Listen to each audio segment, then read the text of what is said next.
Hello, everybody, and welcome back to our podcast. My name is Chris, And my name is James. and we are the Formula One Bros. Just two twins with a love of F1 to share our thoughts in everything in the world of Formula One. And we are back here after the Dutch Grand Prix. We've been away for a little while, but we're here to talk about our thoughts on the Dutch Grand Prix and all of the news happening around the world of Formula One currently. Yes, which there is a lot happening in the world of Formula One that we're going to talk about, other than just the exciting race that we saw in the Netherlands today.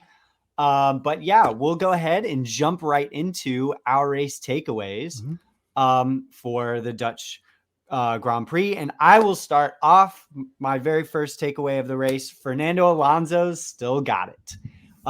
His drive today was incredible. He went from P13 to P6, making some really impressive overtakes on the track, which Zandvoort, for those of you who did not watch the race or don't know about Zandvoort, the track, it's very difficult to overtake because it's very technical. There's a lot of twists, a lot of turns. It's very difficult to overtake. But Fernando Alonso got every bit of it out of that car.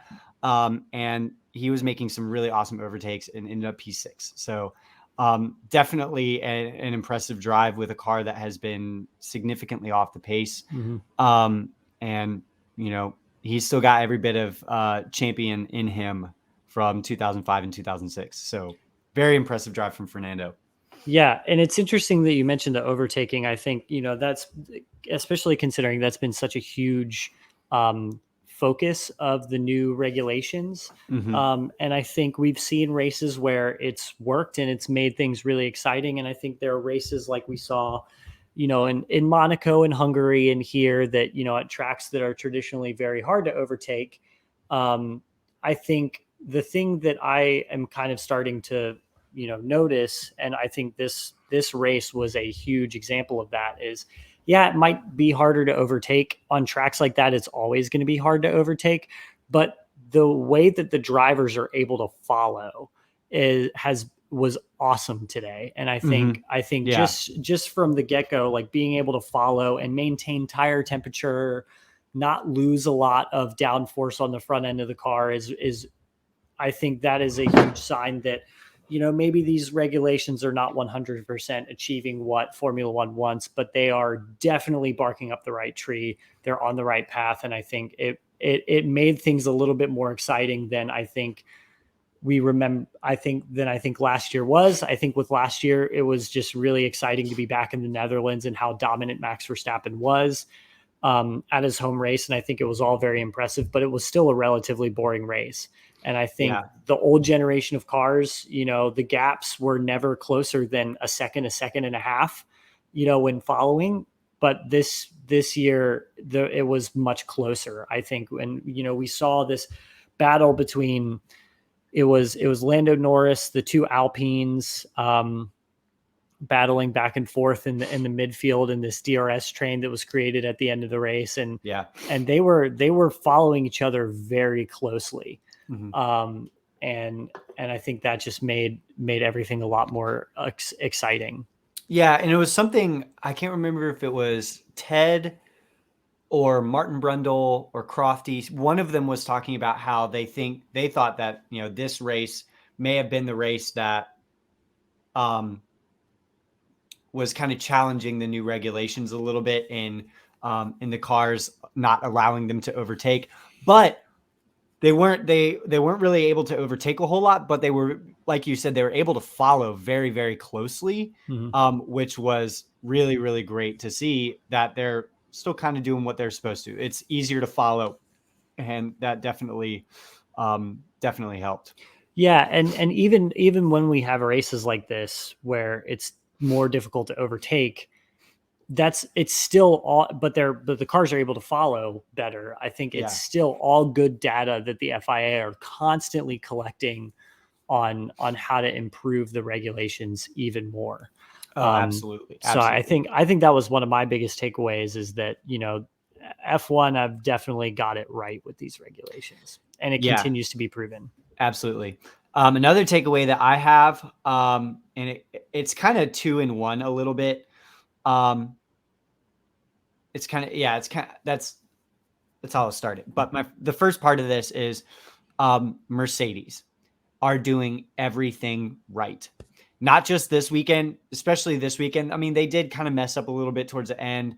Granted, I don't think it was totally their fault because the safety car threw a wrench into their plans. But with this weekend, this was the first time that we had seen them in the conversation, realistically in the conversation for a race win. Lewis was out front leading the race. And before the safety car came out when Valtteri's car had to stopped on the front straight. But yeah, gosh, Mercedes have been doing everything right. Every step of the way from the very beginning of the season, they've been doing everything right. And this weekend, it was kind of like an example of that because they have improved a lot and they are really putting themselves in contention for second place in the constructors. And I think they can do it. I think not can, but I think they will do it. I think Mercedes will definitely get second in the constructors championship because the other flip side of this, my other takeaway, Ferrari they can count themselves out for the championship. And I think there's a little bit of, we know we're out and they're kind of looking towards next season already. So, Ferrari, they just keep shooting themselves in the foot every single week. It's been like this since the 5th race of the year. And we've got, I don't know, 7 or 8 races left.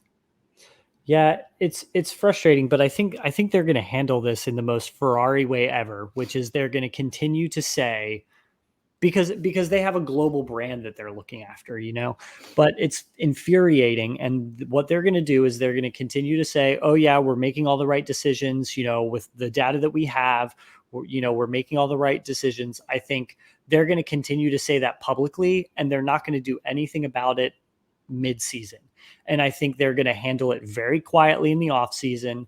They're going to change over strategists. They're going to, shuffle around some people. I think they're going to handle that all internally. They're not going to talk about it, and they're going to move on like nothing ever happened, which is literally the most frustrating thing ever. Because I mean, just as a human principle, you can't fix a problem until you acknowledge that the problem exists. And maybe they've done that internally, but if they're not acknowledging it publicly that, hey, these are issues that we're working through, if they're not acknowledging that publicly, that's almost worse for your brand than acknowledging it.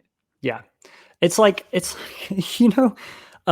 scene in the movie Rush where Niki Lauda is testing a Ferrari for the first time. Yeah. And he uses some colorful language to describe how bad the Ferrari was driving. And his engineer is like, oh, you can't say that. He's like, why not? Why not? It's a Ferrari. It's that kind of attitude that existed back in the 80s and exists now because they hire Italians, they hire, people within the company to work on the F1 team. Mattia Binotto himself was a product of the engineering internship program that Ferrari has, and was brought up as an engine engineer, during the Michael Schumacher days, and has now worked his way up to team principal. Like, they're very internal with all of their personnel. And I think that is great because there's a great sense of Italian pride, but that hurts them when stuff like this happens and they just will not publicly admit that they made mistakes when they are the laughingstock of the paddock right now. Yeah. Oh yeah. They absolutely are the laughingstock. Even today, like when with Carlos with his final penalty finishing out of the points and Charles did end up on the podium, but it was looking for a while that he was going to finish 5th in the race. Like, I wasn't surprised. I was like, well, there they go. Yep. Classic 2022 Ferrari, classic Ferrari, not even 2022, but classic Ferrari. Like, it's just, and they won't acknowledge that there are issues. And that's even worse. But that is way worse for them. I think I'm also starting to realize this about Ferrari because in the race, when they realized that the mediums were not hanging on as long as possible, and then It was like right before the VSC. It was either right before the VSC or during the VSC for Yuki Tsunoda. They pitted Charles and Carlos. They pitted them both for hard tires. And the reason why they did that is because they were like, oh, we're realizing that the hard tire is working better than expected, which I think there's always going to be a sense of unpredictability about the way a race develops or the way that, the weather affects things. But yeah, especially if like today when the weather conditions are so different from practice. Right. But how did they not have any prior data like run from the entire weekend on how the hard tire would perform? Like, how did they not at least understand that to be some sort of a thing? Because the Mercedes, I think they were messed up by the safety car, but both of the Mercedes, they were one stopping medium to hard. Lando Norris, one stopped medium to hard. That was the plan before the safety car came out. And Lewis Hamilton was on track to win. Lando Norris was on track to finish, I think, like 5th or 6th. I think he ended up 7th at the end of it. Well, he might, no, it ended up being higher because of Carlos Sainz's penalties, but the hard tire was working really well.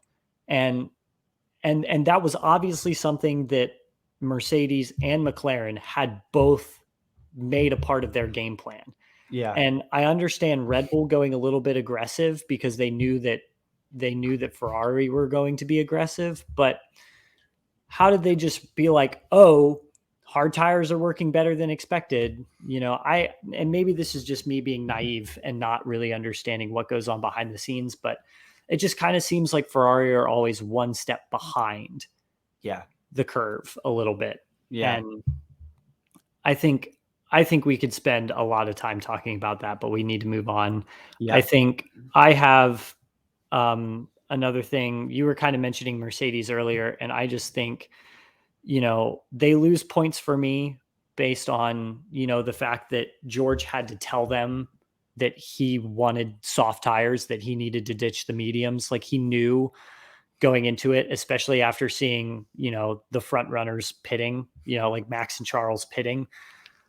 He knew that he needed the softs, that the mediums were not going to hang on. And I think they had no intention of pitting either George or Lewis. And I think that loses points for me because pitting George and in hindsight, pitting Lewis was the correct decision. Yeah. But I think they are just always on it with strategy. And I think that's been a secret to their success for so long. So I really think whether it comes down to the battle for second in the Constructors' Championship between Ferrari and Mercedes, and I think we can officially call it that.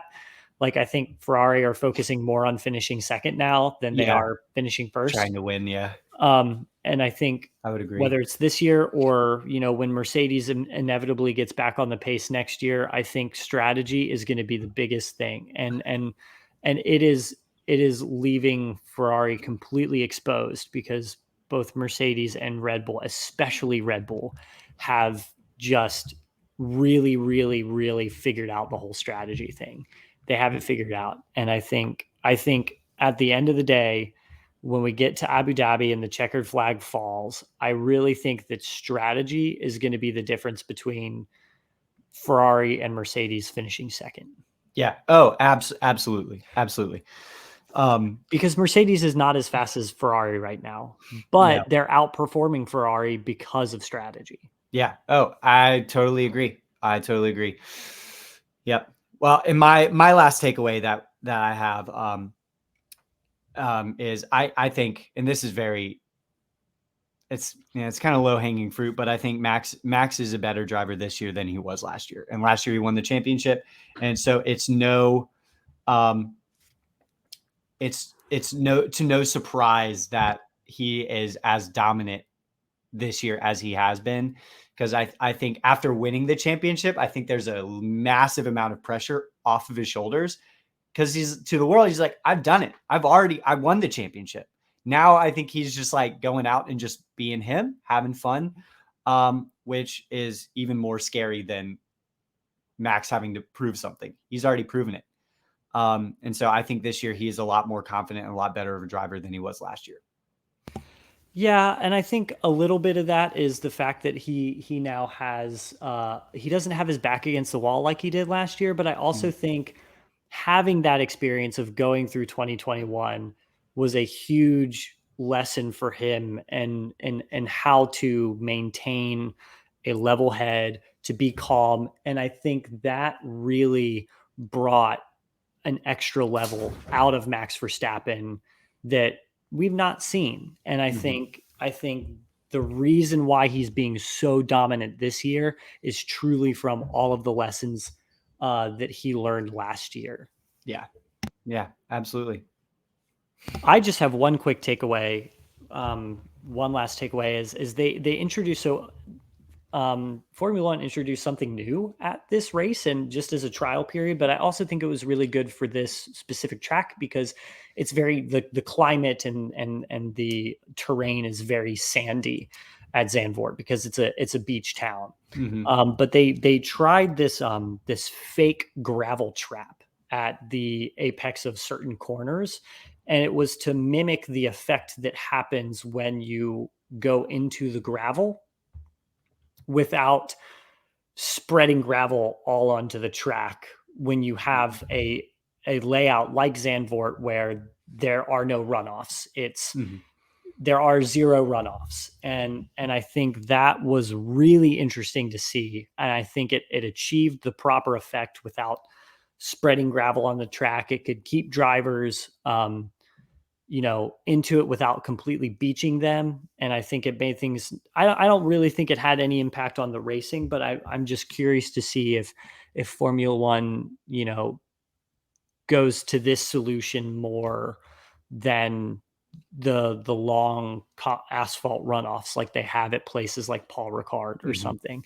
It was just really interesting to see, and I don't think there's any specific thing that there's any news story behind it, but I think that was something that I thought was really cool and wanted to just want to kind of keep an eye on. There's really neat to see. Yeah, I actually didn't know that that was a thing, so that's really cool. Mhm. I did not know that that was happening this weekend. So cool. All right, we'll go on to our next topic. We're gonna skip our weekly top 10, just because um, with time and everything that we're going to talk about. But we're going to go straight to our biggest winners and biggest losers of the week. And we'll start off with the biggest losers. So I'll throw one into the hat. Um, Obviously, the biggest one, the one that everyone's talking about, even though they did have a driver on the podium, Ferrari, biggest loser of the weekend. They were starting second and third, had every opportunity to win the race, and didn't. Yeah, I think And only had one driver finish get points. So yeah, I'm just so curious with Ferrari on they were so quick. I think had Charles Leclerc in Q3, if you took all of Charles Leclerc's best sectors individually, he mhm. would have been a tenth ahead of Max. It Yeah, was really that middle sector in his final run that sort of left the door open for Max. And Max, yeah. he was a tenth slower in that sector than he had been Mhm. on his previous run. And Max only beat him by 21 milliseconds, by 0.021. Yeah. So I really do think that Ferrari is still the fastest over one lap, but when they get to races, their pace just disappears. It's And like the problem Red Bull was having in the past 2 seasons. They've got really, really great qualifying pace, and then in the race, it just drops off. yeah, and it's really interesting. I'm not really sure why that happens, but it's just something has really kind of been curious. And I have to say specifically, like when we talk about Ferrari being biggest losers, the first thing that I was going to say was Carlos Sainz, and I really don't think that much of that was Carlos Sainz's fault. First, he Yeah. had the 12.7-second pit stop because they forgot that cars need four wheels.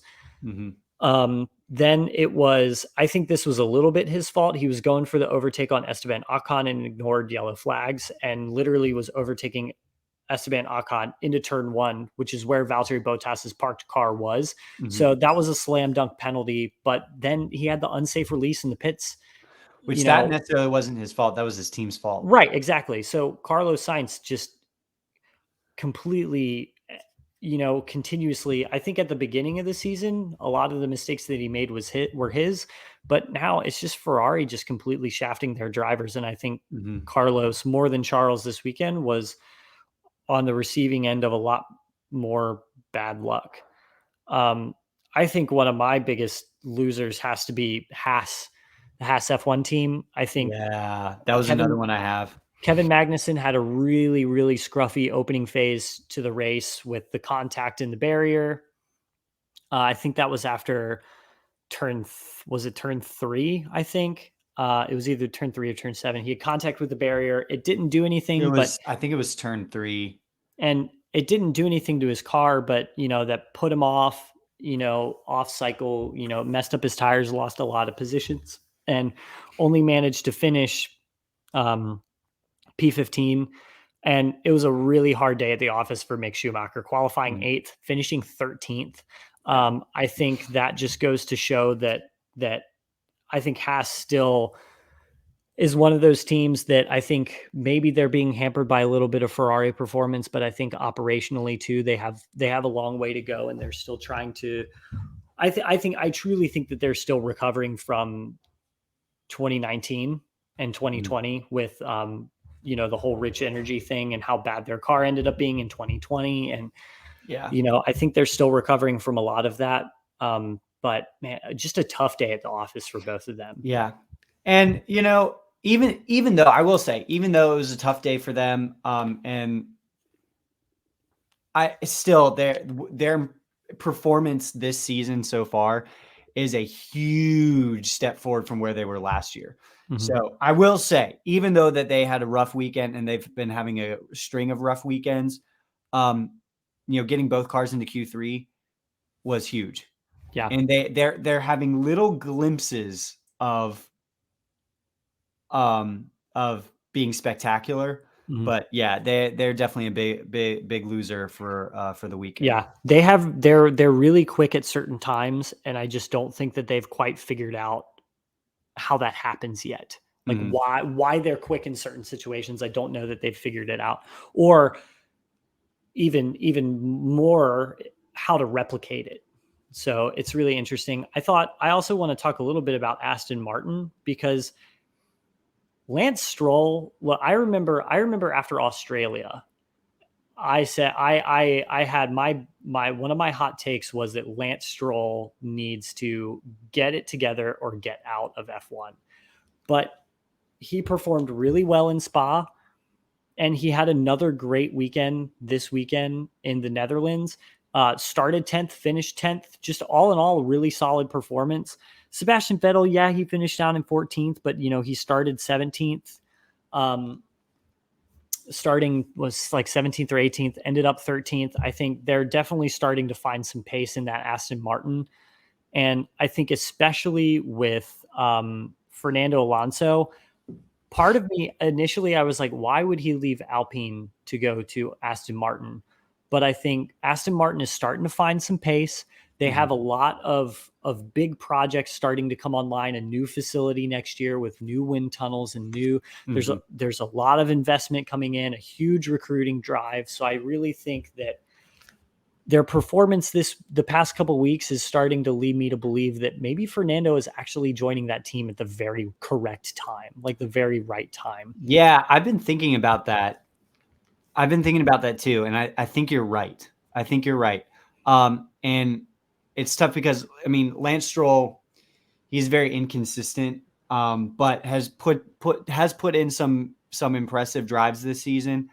I with the way that Fernando has been performing this season, I agree with you. I absolutely agree with you. And I never really thought about that, because I was thinking, oh gosh, why would Fernando? He seems like his situation at Alpine is such a good situation. Why would he leave? And now that you mentioned that, it kind of makes sense. Yeah, it makes sense. The last person that I want to talk about in the biggest loser category before we move on has to be Daniel Ricardo. Yeah. He finished, so his teammate Lando Norris finished 7th, 19.3 seconds behind the leaders. And this was after the safety car. Daniel Ricardo finished in 17th, the last driver on the lead lap, Mm-hmm. 37.764 seconds behind the lead, behind Max Verstappen. And I just think Lando put it up in Q3 while Daniel Ricciardo was out in Q1. And it's just, it's really hard to watch because I love Daniel Ricciardo. He's such a great guy. And it's hard to watch, one, how he's performing, but two, just kind of how McLaren is how they're kind of handling this whole situation, yeah. how they're treating him right now. And I really, in general, I feel absolutely gutted for Daniel Ricciardo. Yeah, I absolutely agree. Yep. All right, well, let's go to our biggest winners of the week because I think there are quite a few teams who had some really, really awesome performances. I already mentioned him. He was part of my first takeaway. I won't talk about much more, but Fernando Alonso put in a great performance. He's on my list of biggest winners for the week. Yep, I definitely agree. I think obviously you have to mention Max Verstappen. Yeah. In a week, it's so funny, and I want to mention it because I feel like we mention him every week for a very different reason. But this week, like FP2, he was like 7th fastest. He had a gearbox problem, which I saw a lot of people wondering why he was not getting a penalty for that. And it was his practice gearbox. It was not his race gearbox that failed. But he had a gearbox problem in FP1, looked really far off the pace, did not quite look like he was fast as fast as the Ferraris. And then all of a sudden just let it loose in qualifying. And it looked like he was going to be under threat for the race, but I think had a little bit of luck go his way. And, after looking like he was on the back foot early in the weekend, just another great performance from him. But with that, also Mercedes, just in general, a fantastic weekend and a weekend that saw them with a shot to win the race. Yeah, absolutely. And they were another one of my top performers, or not top performers, but biggest winners of the week. Mm-hmm. Absolutely, Mercedes. And I also have to give hats off to obviously the race winner Max Verstappen. Mm-hmm. Absolutely dominant performance today. Led from lap 1. It was entertaining because it was like going back and forth between who had the momentum, who had the advantage, but ultimately I had no doubt that Max Verstappen was going to win this race. The only reason that he wouldn't have won this race is if like something technical would have happened, which had been pretty much the only reasons why, other than Austria and Silverstone, Mm-hmm.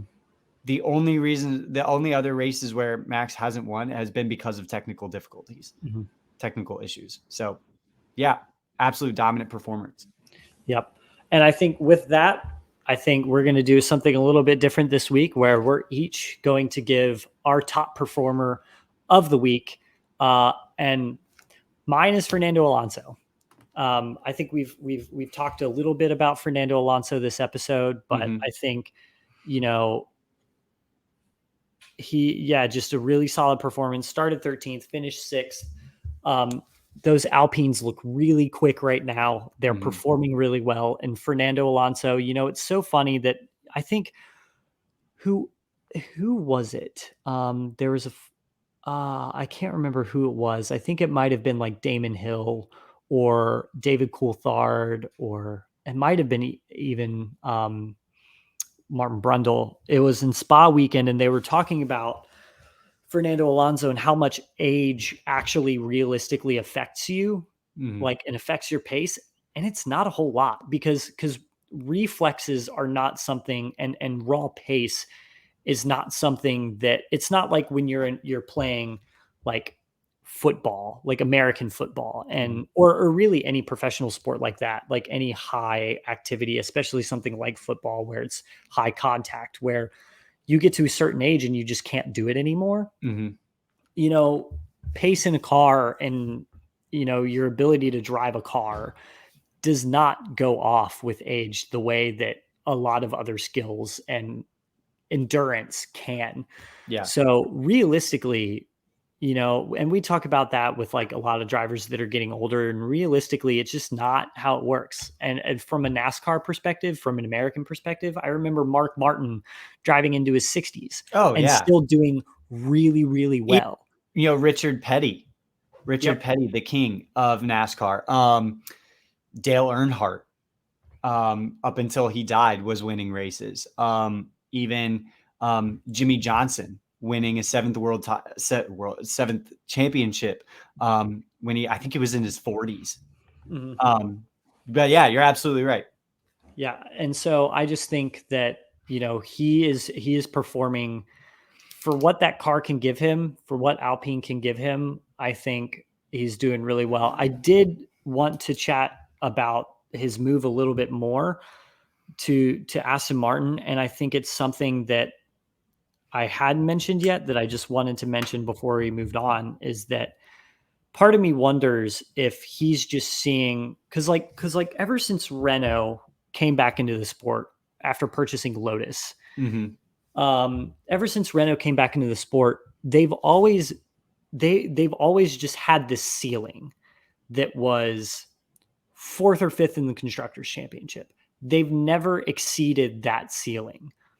And part of me is wondering if Fernando Alonso, with moving to Aston Martin, Fernando Alonso is not the person that is going to make a move if he doesn't want to commit to a project long term. Yeah.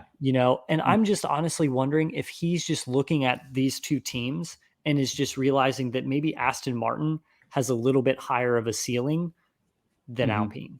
Yeah. And I think there's much more to talk about this with this move, because this created a whole chain of events, with driver moves that we'll cover after we finish talking about the race. But I just think that's an interesting thing to talk about. But Fernando Alonso really impressed me this weekend. Yep. In my top performer of the week, I couldn't pick one driver, so I'll just do the team Mercedes. Gosh, what an impressive, what an impressive weekend for them. I do think that still their pace is very track specific. In very technical tracks, we see them being very successful, and in tracks where it's very power sensitive, like Monza coming up, or Spa, or like in the very beginning of the season, Bahrain and Saudi Arabia. in Saudi Arabia. I think it's still very track specific, but man, very, very impressive. And it wasn't just the car's performance. Their strategy was working well. Their drivers, Lewis and George, were driving really, really well. They did have that little mess up with strategy towards the end, when the safety car threw the wrench in the race. But nonetheless, still a very, very impressive race, and just an impressive weekend for them. In FP2, they were 1-2. They were the quickest in FP2. So really, really impressive week for Mercedes. And even though they didn't get a race win, they can still hold their heads up high for how they performed this week. Yeah, and just to kind of talk a little bit about their consistency, even when they're a little bit further off the pace than they were this year, or this weekend, they're still always right there. Like Lewis was fourth, George was second. Mm-hmm. They're always right there. They're either both on the podium, or they're both like one's in fourth. They're always right there. They're very consistent together. And I think that just goes to show that team operates really well, that George Russell and Lewis Hamilton work very well together as teammates. They both understand their place in the team. I think Lewis Hamilton is willing to give a little bit more when it comes to his teammate with George Russell than he was, for example, maybe with Nico Rosberg. Mm-hmm. And I think George could take a little bit more from Lewis, more than Valtteri could, I think.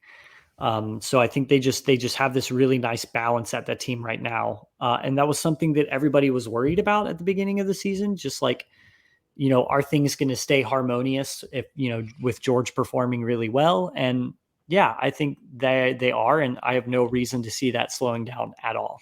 Yeah. Yeah, absolutely. Absolutely. All right. So now, real quick, before we leave the race, we will just go into our hottest takes for the weekend.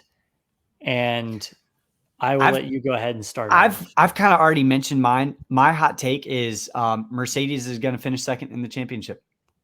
Mercedes is going to finish second. Ferrari, they can expect a third place. And yeah, I think Mercedes is going to finish second. That's my hot take. Yep. It's simple as that. Yeah. And honestly, I definitely 100% see a scenario where that happens. I think, I want to believe that Ferrari can take the fight back to Red Bull, but as time goes on, that hope dwindles more and more every race as time goes on. Yeah, I think I have two really big hot takes, and I think my first one is in regards to in qualifying the person, whoever it was, I don't care, that threw the smoke flare onto the track. That was one of the stupidest and most dangerous things that could take place. And it's there was this, that the FIA and Formula One came out with the statement that flares were banned for that race, and there were always going to be people that found a way to keep them in. It's hard to police that, especially when those have been such a tradition of the Orange Army, of Max Verstappen's fans. There were always going to be. It's like, with us, with JMU football games and the NCAA saying no streamers allowed. No streamers. But people will still sneak streamers in and throw them when we score touchdowns. Like, that's always going to be a thing. So that I really, I don't really have a hard stance on, but I just don't understand why anybody would do this. It's so dangerous. It was on the track. Alex Albon, it completely ruined Alex Albon's qualifying run, because he went out on fresh tires, completely ruined a set of tires that he was going to save for later in qualifying. And it was just the most boneheaded thing that you can do. Completely ruined Alex Albon's run. And you could really either hurt someone or severely damage a car. But I also think that this is just sort of a wider global issue right now, that as the world is starting, I don't want to use the words coming out of COVID, because we're still dealing with it, but learning to live with it. We're learning to live with it. I think people are forgetting how to act in public. Because we were out of the public eye. Because everyone was quarantined for so long. Yeah, just completely forgetting. And I say that this is purely anecdotal, and that's why it's a hot take. But I've experienced that in many forms of communication that I have with other people. But I think this year specifically,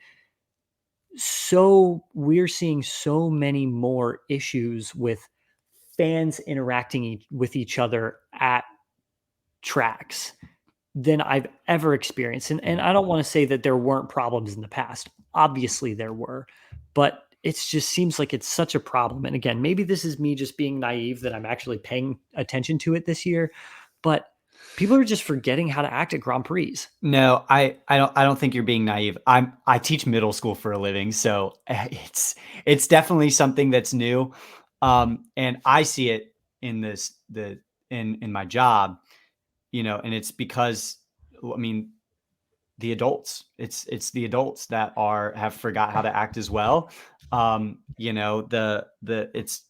getting that example from the adults, and it's examples like this at professional sporting events, and not just in Formula One, but professional sporting events around the world. You're seeing fans being super, super unruly, but this weekend was definitely a microcosm of that. So it's definitely not you being naive and not noticing it from years before. It's definitely something that's happening differently this year. So the last hot take that I want to mention is, and this is kind of involving the really, really strange situation that came about with Yuki Tsunoda. I forgot about that. I just want to talk about this really quick. So weird. Just for a timeline of events. So I don't have specific lap numbers like in front of me, but just for a very interesting thing, like just to give you a timeline perspective. So Yuki Tsunoda goes into the pits and comes out, and obviously he comes out and he stops on track because he said, the wheels are not fitted tight. The wheels are loose. The wheels are not tight, which as a Formula One driver, when that happens, you're trained to stop. Mhm. Like that is, I mean, you look back to Haas in 2018 in Australia, you know, the wheels weren't tight on either of those cars' pit stops, and they pulled over immediately after turn 3. Like that is what you're trained to do in Formula One. So he stopped. Mhm. What was weird to me is he was fortunately able to keep it going. But what was weird to me is his team told him the wheels are tight. You don't have to worry about it. Keep going. Yeah. And then so he was told to keep going. And when he had stopped, he was prepared to get out of the car. He was not prepared to go. So what he started doing is he started loosening his belts. Mhm. So he was loosening his belts, trying to get out of the car. And then his team Mhm. told him to carry on and come back into the pits. Yeah. This is where some weird thing happens. So they bring him back into the pits. They change his tires, as you're required to do when you box. Change the tires, and his team was over in there belting him back into the car, which is again what you're supposed to do, what is supposed to happen. But then he goes back out and he stops again. Now I don't know why he stopped again, but he stopped again. That's what happened. That's the way that it went. That's the way that it Mhm. was. And that brought out a virtual safety car, and that sort of began to shift the momentum towards Red Bull compared to Mercedes, because when a race is neutralized like that, Red Bull could could stop their cars without having to lose a massive amount of time. Yeah. And then all of a sudden they had fresh tires. Um, and they were ready to go for the end of the race. And a lot of people, what I don't understand, and this is my hot take, so many people were saying that was completely 100% unequivocally fixed. Like AlphaTauri, as the sister team of Red Bull, did something dubious with Latifi's car, or with Latifi, oh my god, with Tsunoda's car, to give the advantage back to Red Bull. Yeah. And it was like very, very popular on Twitter. It was a Yeah. very and I just think that is literally the most, everybody who was saying that, completely unhinged, completely just, do you know anything about the sport? Yeah. My thing with that is I could see people maybe, like a few people maybe believing that if Red Bull and Ferrari were as close in the championship, like if they were like just a couple points within each other. But like Red Bull's over 200 points clear of Ferrari in the constructors title, and their driver is 93, now over 93 points ahead in the driver's title. Why would they ever want to sacrifice? Because if they do Exactly. that and it gets found out, they're completely eliminated from the championship altogether. Exactly. So why would they sacrifice when it's basically at this point guaranteed Red Bull's going to win both titles. Yeah. It's pretty much guaranteed unless they have a double DNF in every single race from here to the end of the season. They're going to win the championship. Mhm. It's pretty much set in stone. It's just they haven't won it mathematically yet, so they can't really say that they won it, but they've won it. So why would they sacrifice that? Even I can see how people would believe it, because it is a little bit fishy when you look at it just on paper. It does look a little bit fishy, but like, why would they ever want to do that Right. And I think, with the position that they're in? why would they ever, like, Red Bull, they don't need help right Yeah. now. Oh, no. Just operating on standard level for them is going to win them a world championship. That is an undisputed fact. Why would they don't need help. Yeah. And it's also not something like we saw with Crashgate in 2008 at the Singapore Grand Prix, where it was a predetermined lap in which that was going to take place. Like Nelson Piquet Jr. had a very specific lap number and place on the track that he was set to crash out of, specifically to give Fernando Alonso the advantage. Like that was predetermined. How could you ever think about doing that? And why would you ask another team to sacrifice their weekend For you. for you, like, I get it's a sister team partnership, but Basically, both teams run by Helmut Marko. yeah, I get that, but it is the most boneheaded, idiotic thing to think that that was in any way a conspiracy. Yeah. And the people that are saying that do not have a grasp on how this sport works. Mm-hmm. And I'm not talking to a specific demographic. I'm not talking about a certain type of fan, just in general. Like that. Oh my God. I was like, it hurt reading all of those. Like I know it was so it's, it's idiotic. I I'll just, call it what it's idiotic. I was speechless when I saw that. Like I just, oh my Even now. God. Speechless even now. Yeah. Like I don't, why would you do that? Why would that? And everybody immediately like, oh, this smells of Christian Horner. Like, yeah, Christian Horner has said some very unsavory things. And I'm not trying to defend him in any way, but I really don't think that he cares what happens at AlphaTauri nearly as much as people think he does. Oh yeah. Like, I think the only thing that he, if any sort of circumstance that he would care about AlphaTauri is if like he needed to find a replacement at Red Bull. That's the only time that he would ever care about what happens at AlphaTauri. yeah, oh my God, yeah. Oh God, yeah. I'm just so, That whole thing was ridiculous. And again, I can see if people would believe that if like Ferrari and Red Bull were within 10 points of each other in the championship, and then maybe Red Bull needed that little advantage. But like, even in that scenario, I don't think they would do that because they have the pedigree.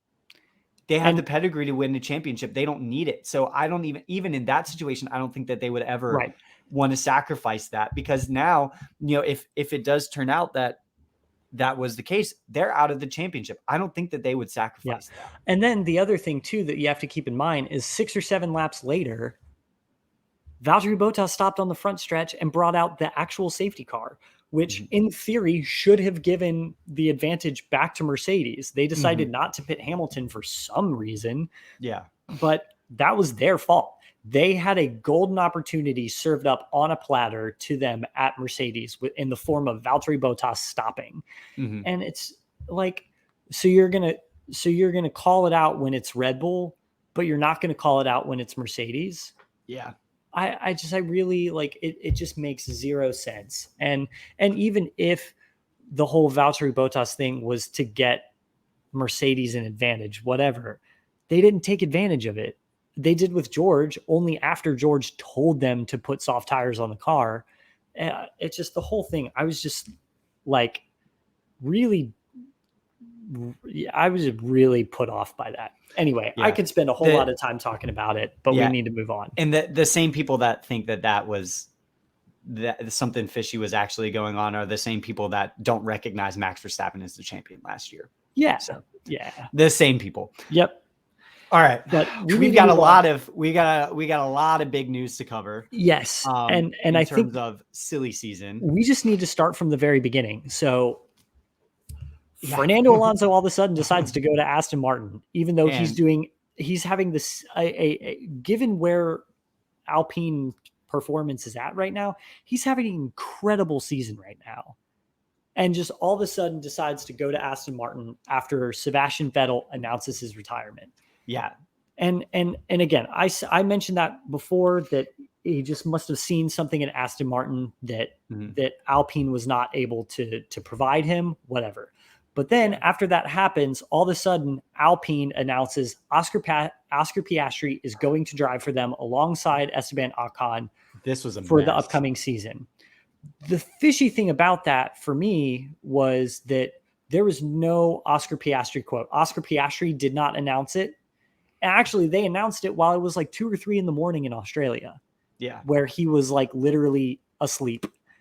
There was no quote from Oscar Piastri. Oscar Piastri did not post about it for hours. And so it was all really fishy. And then Oscar Piastri drops a bombshell. And that bombshell is, I will not be driving for Alpine next year. I have not signed anything. This is not true. Yeah. And What's really everybody funny was about just this like, whole huh? what's really funny about this whole situation is I read that Alpine announced Oscar Piastri as like after I parked in the parking lot at work. So I pull up in the parking lot at work. I check Twitter just before I go into the building to get myself set up for the day. I'm like, oh, sweet. Oscar Piastri will be racing for Alpine next year, which I kind of thought would happen anyway. But I was like, sweet. Okay. Then I put my phone away. I go in. I teach my classes. I get to my planning period. And then I open up to the absolute madhouse that was F1 Twitter, with Oscar Piastri dropping his bomb of not racing for Alpine, that was not agreed upon. Like, Yeah. So this all happens amid rumors of what's going to happen with Daniel Ricciardo at McLaren, what's going to happen with Mick Schumacher at Haas, what's going to happen with Oscar Piastri in general. Like, nobody really knows. So then it comes out later that, Daniel Ricciardo, after having already said that he was committed to the team, to McLaren through 2023, he announced that on July the 13th. Or it was or the 19th, July 19th, I think it may have been. Yeah, that sounds more right. That he's committed to the team. He's going to stay at the team. He's driving for McLaren through 2023. And we were like, okay, great. He's going to be there. Sweet. Now it's like, okay, where's Oscar Piastri going to go? And then all of a sudden these rumors start coming up that Oscar Piastri actually was the one that had a contract at McLaren. So then it comes out that is the case, that Oscar Piastri it comes out after Daniel Ricciardo, having announced that he was staying at the team, said he was leaving McLaren after 2022. So bombshell, he's leaving McLaren. Then it comes out that Oscar Piastri is the one that has the valid contract with McLaren, even though he's under contract as an Alpine junior. So then it has to go to the contract recognition board, that is an independent group of lawyers that goes through the details of each contract to figure out which one is the valid contract. And then it comes out on the Friday of the Dutch Grand Prix weekend that it is McLaren that has the valid contract with Oscar Piastri. Yep. So now Alpine is in this situation where they've lost their junior, they've lost their world champion driver, and they've lost their junior in a month.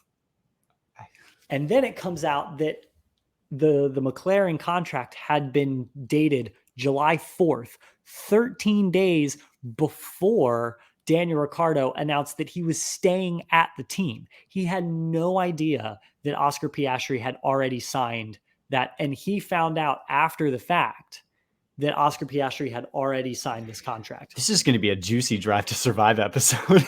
Oh my gosh, I know. I'm already thinking about it. It's going to be incredible. Netflix are just hitting home runs with this one. Yeah, but knowing Drive to Survive, they're going to do nothing with it. They're going to do 0% with it. And they're going to, I don't even know what they're going to talk about. They're going to talk about some made up rivalry between Mick Schumacher and Sebastian, about how Mick Schumacher and Sebastian Vettel actually secretly hate each other. Like, knowing, oh my God. Anyway. Or create a rivalry between Mick and Lewis for whatever reason. Yeah, like, anyway. But fortunately, I think this is, again, every reason why I love Daniel Ricciardo. Daniel Ricciardo has officially told Oscar Piastri that he has no hard feelings. And I think that outlines perfectly who Daniel Ricciardo is as a person. He's an amazing, and the way that he's kind of been treated by, McLaren. He said that he had no idea that this had happened. McLaren said that they had been completely transparent with Daniel, which is obviously not the case. So it's all been very weird, but that just goes to show that Daniel Ricciardo is an amazing human. But that begs the question, where is Daniel Ricciardo going to drive next year? He has a couple options. He has Alpine, Williams, or Haas, potentially, depending on what they do with Mick Schumacher, or AlphaTauri, depending on what happens with Pierre Gasly. So that's sort of where we get into the rumor mill. So apparently it's already reported that Alpine have a contract with Pierre Gasly. But they also have Mick Schumacher on their short list. So where does Mick Schumacher go? Williams is trying to find somebody to replace Nicholas Latifi. Is it going to be Schumacher? Is it going to be Ricardo? Is it going to be Nick DeVries? Who knows? And then there's the Colton Herta aspect of this all. I only heard about this today. So the day of the Dutch Grand Prix, that Colton Herta could be driving for AlphaTauri next year. Apparently there are lots of reports coming in, several reports coming in. And again, I don't want to believe this until I hear it like legitimately. And as of this moment of recording, I haven't heard it from a reputable source. But apparently there's an agreement between Colton Herta and Helmut Marko for Colton Herta to drive at AlphaTauri to replace Pierre Gasly, who is going to Alpine for the team.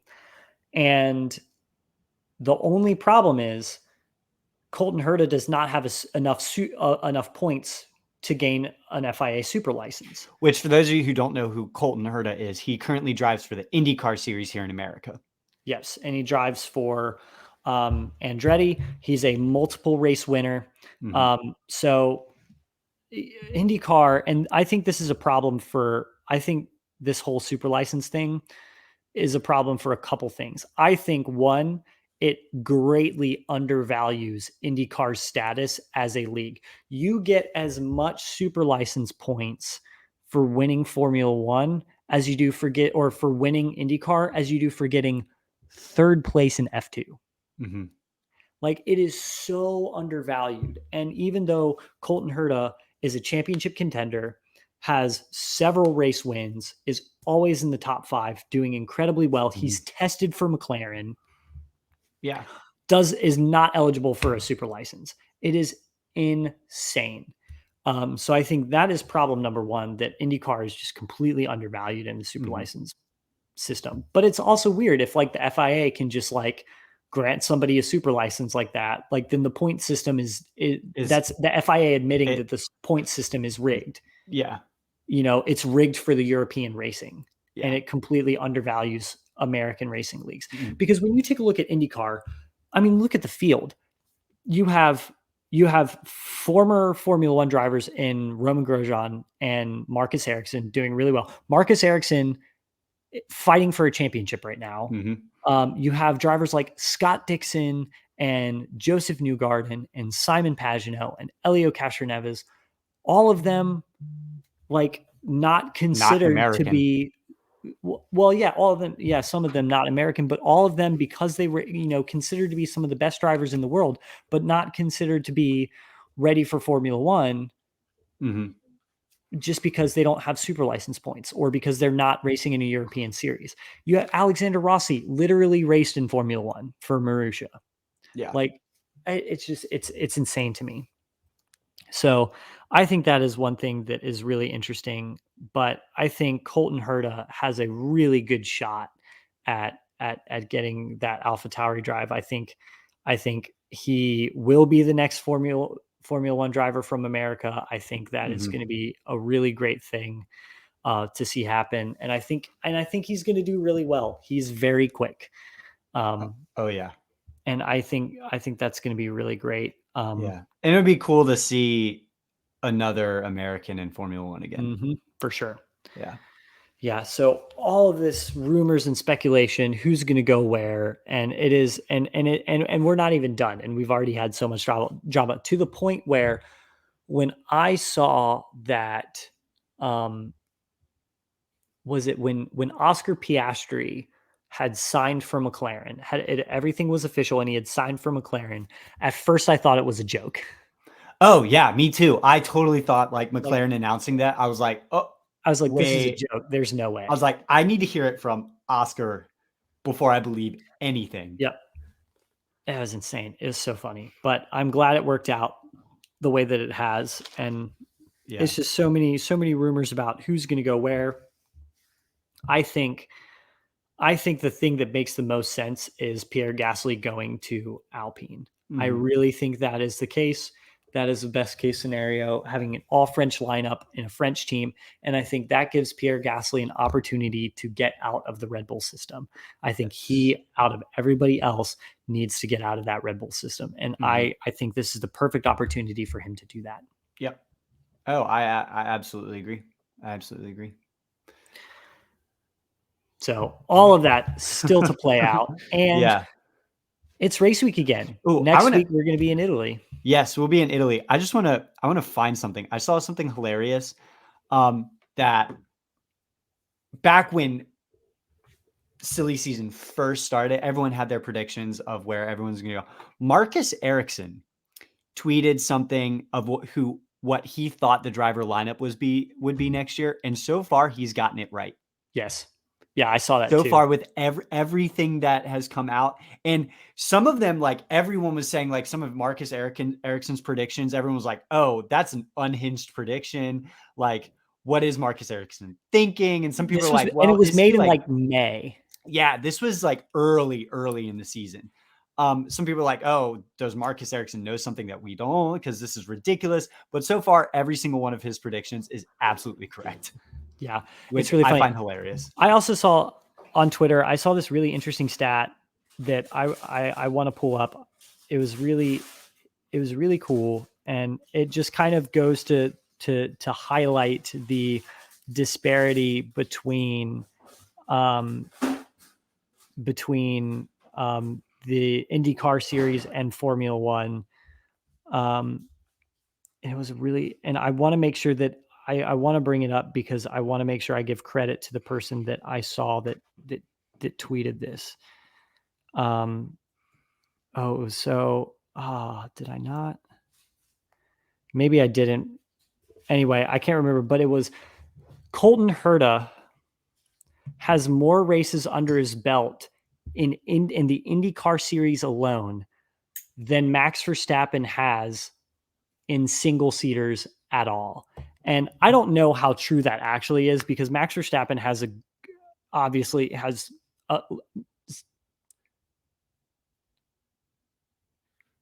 8 seasons of Formula One under his belt. Mm-hmm. I don't know if that's actually true, but IndyCar does a lot of races throughout a season. Yeah. And I saw that and I just thought that was a really interesting tweet. And I don't know how true that is, but it would not surprise me. Or no, it was Colton Herta has more races for the Andretti team, whether it's IndyCar or Indy Lights. Mm-hmm. Has more races for the Andretti team than Max Verstappen has in all of single seaters. Mm-hmm. So it's really interesting. So I believe it. I mean, when you think about how long he's been at that team and IndyCar races, Formula One, it very rarely, I mean, we have there are 2 triple headers this year, couple double headers, but most of the races happen every other weekend. But IndyCar, it's every weekend they're racing. Every weekend, pretty much from May or March up until like November. Yeah. It's every weekend. So I honestly, I believe it. Yep. So anyway, that's a lot of silly season drama still to unfold. And we're going to be racing in 1 week time. 1 week's time we'll be in Italy. In Still got my hope for the home team for Ferrari. I have 0 going into Italy. Maybe that's just my blind optimism, but yeah, we'll see you back this time next week to cover hopefully a great Italian Formula One race. All righty. We'll see you then.